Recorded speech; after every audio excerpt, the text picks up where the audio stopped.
महाभारत में धृतराष्ट्र जन्म से ही अंधे थे।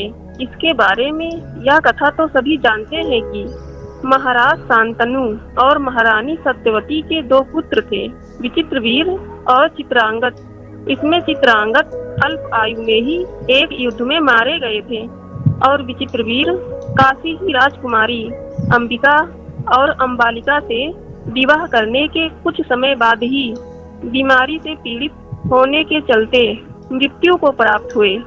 चूंकि विचित्रवीर की मृत्यु हो गई और अंबिका और अंबालिका अभी संतानहीन थी, तो ऐसे में वंश बढ़ने का संकट महारानी सत्यवती को परेशान किया जा रहा था।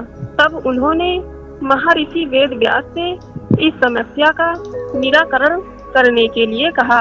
इसके बाद वेदव्यास ने अपने दिव्य शक्तियों से अंबिका और अंबालिका से संतानें उत्पन्न की। कथा मिलती है कि अंबिका वेदव्यास का तेज सहन नहीं कर पाई और उन्होंने अपने नेत्र बंद कर लिए। इसके बाद उनसे उत्पन्न हुई संतान यानी कि धृतराष्ट्र अंधे पैदा हुए। लेकिन उनके अंधेपन का एक और कारण है जिसके बारे में बहुत कम लोग ही जानते हैं। यह कारण था उन्हें मिला श्राप। तो आइए जानते हैं कि वह कौन सा श्राप था जिसके चलते धृतराष्ट्र जन्मान थे। कथा मिलती है कि धृतराष्ट्र अपने पूर्व जन्म में बहुत ही पापी राजा थे। वह किसी की भी भावनाओं का ख्याल नहीं रखते थे। महज अपनी प्रसन्नता के लिए वह किसी को भी परेशानी में डाल देते थे। ऐसी ही कथा मिलती है कि एक बार एक हंस का जोड़ा अपने बच्चों के साथ आराम से विचरण कर रहा था।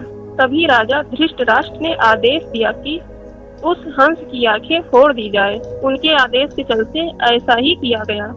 इसके बाद अगले जन्म में धृतराष्ट्र जन्मांध पैदा हुए।